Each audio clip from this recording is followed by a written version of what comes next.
This is Optimal Health Daily, episode 1588, Lighter Days versus Complete Rest, by Ross Enamait of RossTraining.com.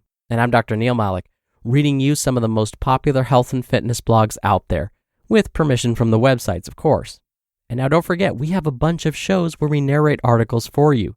Just search for Optimal Living Daily wherever you're hearing this to find all of them. And with that, I'm going to keep this intro nice and short, so let's get right to it as we optimize your life. Lighter Days versus Complete Rest, by Ross Enamait of RossTraining.com. In a recent entry, I stated that it's rare for me to not perform some type of exercise on any given day.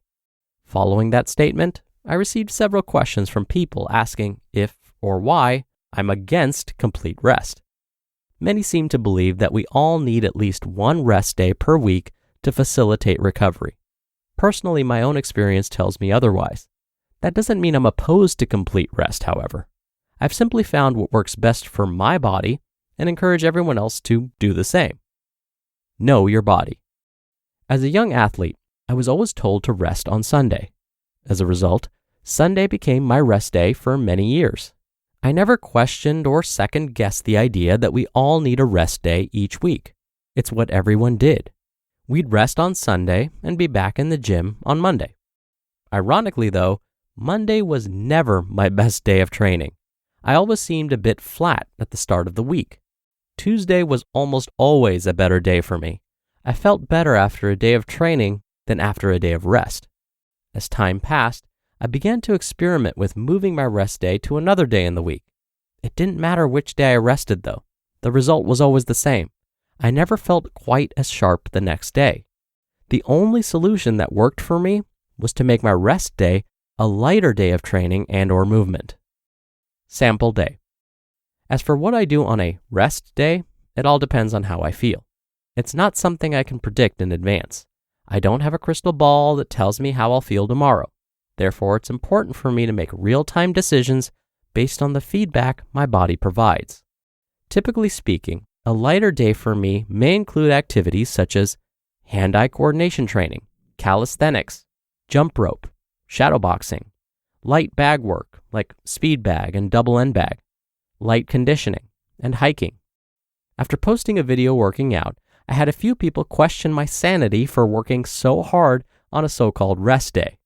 Once again, though, I'm just listening to my body and pushing myself when I'm up for the challenge. If I was feeling run down, I may have just opted for a walk or some light hand-eye coordination drills. What I do depends on how I feel. I'm not locked into any paper plan. Furthermore, my lighter days consist of exercises that I'm comfortable performing. For example, I've been skipping rope for over 30 years, and I've swung a sledgehammer for over 20. I'm not going to run myself into the ground by working with either for 10 or 15 minutes on any given day. My body is acclimated to these exercises, so I can use them regularly with success without fear of burnout. You do you. When I write this type of entry, it's important to understand that I'm not making a universal recommendation. There are plenty of people who prefer rest days without exercise. If that's what works for you, I am all for it. I'm only sharing my own experience. It might not work for you, and you certainly don't need to agree with me. I'm just providing another option that some might wish to try.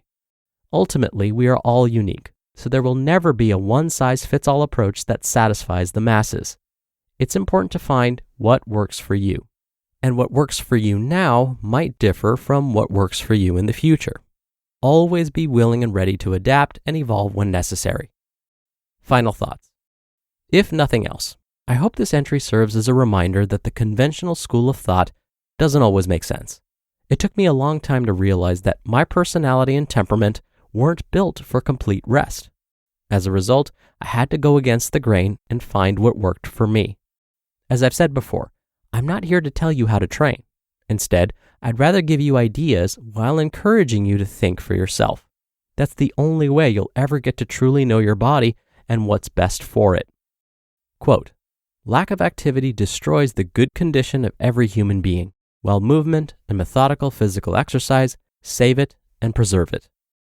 Plato.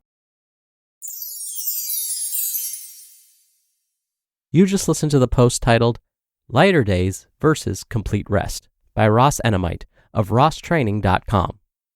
These days we could all use a little more self-care. FitOn is the #1 free fitness app designed to help you achieve your health and wellness goals and fit some much needed me time into your schedule. So, how do you spend your me time? Whatever you enjoy doing, find your me time with FitOn. FitOn has a wide variety of classes available, from yoga, high-intensity interval training or HIIT, kickboxing, cardio, strength, dance, and even guided meditation. FitOn is the #1 premium free fitness app, and it is redefining the workout experience. First, FitOn workouts are always free to use. You can access over 1,000 workouts anytime, anywhere, with workouts as short as 5 minutes. There's no equipment or gym membership required, and classes are taught by both world-class trainers and even celebrities. Join over 10 million people getting their FitOn. Work out for free, anytime, anywhere. Text DAILY to 64,000 to join FitOn for free. Text DAILY to 64,000. That's DAILY to 64,000. Dr. Neil here for my commentary. Ross is right. Allowing the body to recover is crucial to allow it to heal and perform optimally. But a day on the couch, binging Netflix may not be what the body actually needs. Do you remember the best advice for that day after a grueling workout and dealing with that delayed onset muscle soreness? The best advice isn't to reward yourself with an off day. I know your brain may be telling you it's the right thing to do, but your muscles are telling you a different story. When your muscles are sore, and this soreness is caused by a particularly intense workout, not an injury, they are actually craving more movement, more activity. So we need to find a way to gently work those sore muscles again. This is because when they're sore, they're starting to tighten up and there's some slight damage to the actual muscle tissue, which is causing that feeling of soreness. To relieve the muscles from this tension and pain, we need to stretch them out and work them again, but at a very gentle, lower intensity. So let's say your legs are sore from performing too many squats. Go for a light walk. Not a run, not a jog, just a casual stroll and then some light stretching after. This will bring more oxygen-rich blood and nutrients to those sore muscles, which is exactly what they need in order to heal. So, what does this have to do with Ross's article? Well, maybe he's right. Some of us may not really need rest days, but instead active recovery days. Days when we perform some lighter intensity exercises to actually help us recover better. All right, that'll do it for today. I'll be back here tomorrow on New Year's Eve for our usual Friday Q&A, so stay tuned for that, where your optimal life awaits.